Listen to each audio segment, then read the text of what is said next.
اللہ الرحمن الرحیم نحمد ونصلی علی رسول الکریم۔ جو آج کا ٹاپک ہے وہ ہے بابٌ فی وجوب صوم رمضان و وقت ہی۔ تو یعنی کہ جو رمضان کے روزے ہیں اس کی واجب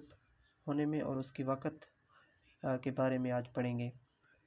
تو جو پہلا کوسچن بنتا ہے وہ ہے اہمیت الصیام فی ادلہ،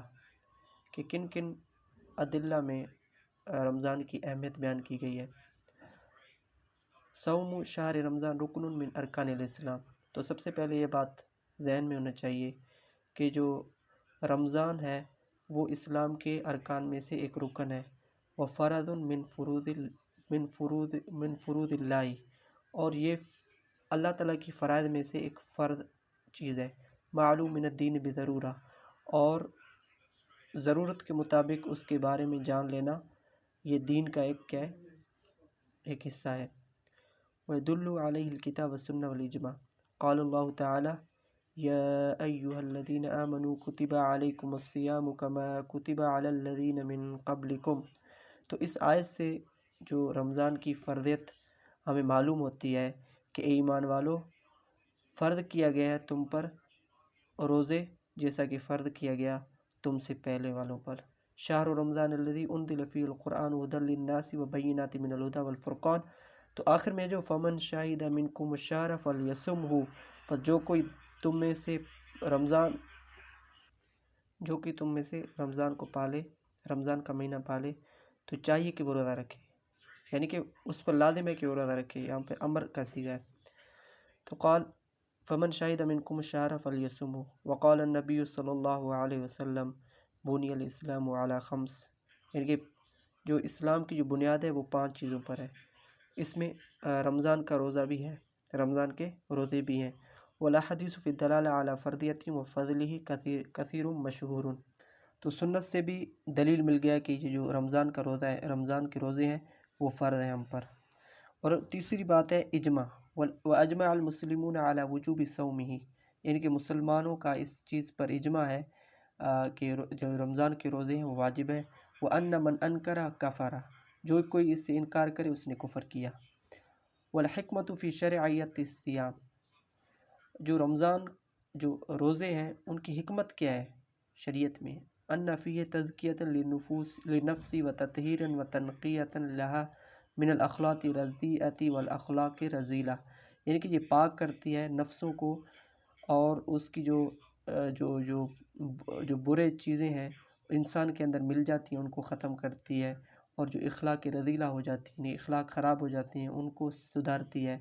اور لِأَنَّهُ يُضَيِّقُ مَجَارِيَ الشَّيْطَانِ فِي بَدَنِ الْإِنسان، اور جو انسان جو ہوتا ہے بنی آدم کے خون میں جو جسم میں خون کی طرح دوڑتا ہے تو اس کی جو چلنا اور دوڑنا کو تنگ کر دیتا ہے۔ فَإِذَا أَكَلَ أَوْ شَرِبَ، جب انسان کھاتا ہے اور پیتا ہے، ان بسطت نفس للشہوات، تو اس کی جو نفس ہوتا ہے وہ شہوات کی طرف جاتی ہے، خواہشوں کی طرف جاتی ہے، وضعفت ارادتها، اور اس کی جو ایمانی ارادہ قوت وہ کمزور پڑ جاتی ہے، وقلت رغبتها، اور اس کی جو رغبتیں ہیں وہ قلت میں پڑ جاتی ہیں، فی العبادات، عبادات میں، والصوم علی الاکثر من ذلک، تو جو رمضان کے روزے ہیں یا روزے ہیں وہ اس کے اپوزٹ کام کرتی ہیں، یعنی کہ انسان کو عبادات کی طرف ڈالتی ہیں، اس کو شیطان ان کو اپنے راستے پر چلانے کی کوشش کرتا ہے، ان کی یہ سب چیزیں برباد کر دیتی ہے۔ وفی الصوم تزہید فی الدنیا وشہواتها، رمضان میں دنیا سے بے رغبتی اور خواہشات جو ہوتے ہیں اس سے بے رغبتی پیدا کرتی ہیں روزے، و ترغیب فی الآخرہ، اور آخرت کی طرف رغبت ڈالتے ہیں۔ وفی باعث علی العطف علی المساکین و احساس بآلامہم، یعنی کہ جب انسان کیا کرتا ہے کہ روزہ رکھتا ہے تو وہ غریبوں اور مسکینوں کا احساس کرتا ہے جب وہ دکھ سہتا ہے، لما یذوقہ الصائم من الم الجوع والعطش، بھوک اور پیاس کو جھیل کر جب روزے دار چکھتا ہے دکھ اور تکلیف تو اسے پتہ لگ جاتا ہے کہ مسکین اور جو غریب ہیں وہ کس طرح اپنی زندگی بسر کر رہے ہیں، تو ان کے بارے میں ان کا احساس روزہ پیدا کرتا ہے۔ لأن الصوم فی الشرع ہوا، تو شریعت میں روزے کا کیا مطلب ہے، الامساک بنیت عن اشیاء مخصوصۃ من اکل و شرب و جماع وغیر ذلک مما ورد به الشرع، یعنی کہ روزہ شریعت میں اس چیز کو کہا جاتا ہے کہ کچھ چیزوں سے رکنا، خاص چیزوں سے رکنا، اپنے آپ کو روکنا، کس چیز سے؟ کھانے سے اور پینے سے اور جمع کرنے سے،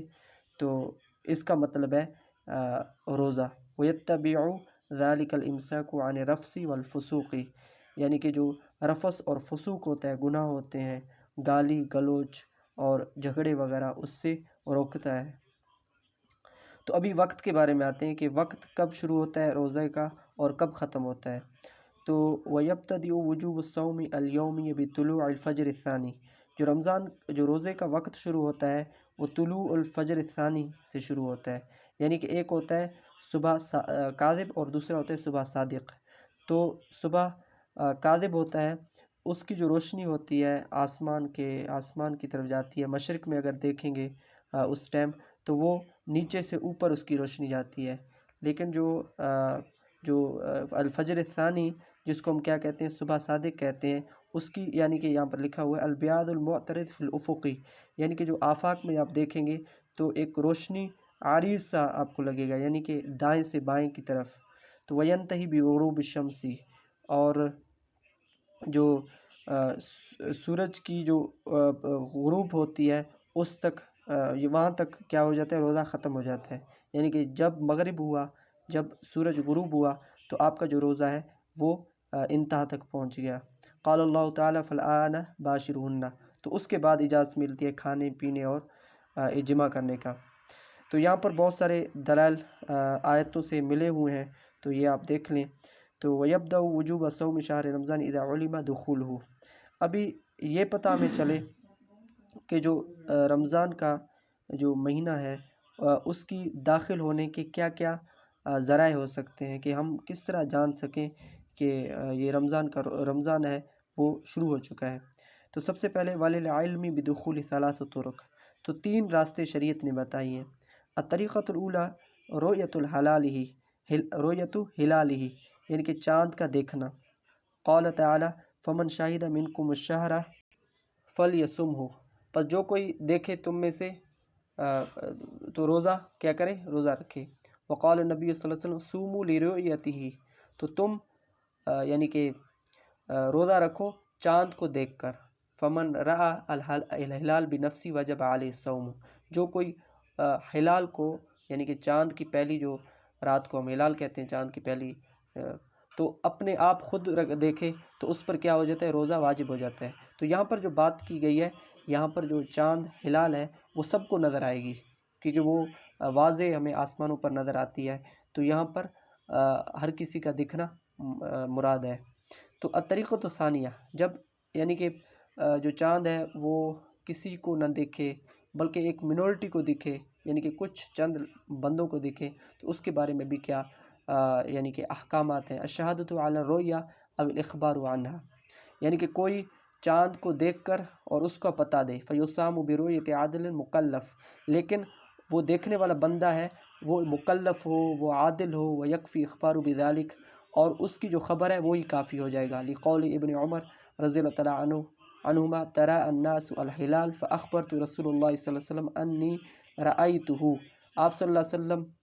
کو بتایا کہ میں نے چاند کو دیکھا ہے۔ فصام وامر الناس بصیامہ، تو آپ صلی اللہ علیہ وسلم نے روزہ رکھا اور لوگوں کو بھی روزہ رکھنے کا حکم دیا۔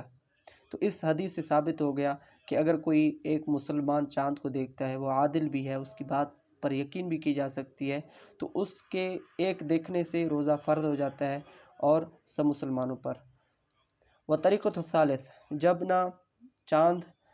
سب کو دکھے نہ ہی کسی ایک کو بھی دکھے، تو تیسری جو چیز ہے وہ ہے الطریقۃ الثالث اکمال عدۃ شہر شعبان 30 یوما،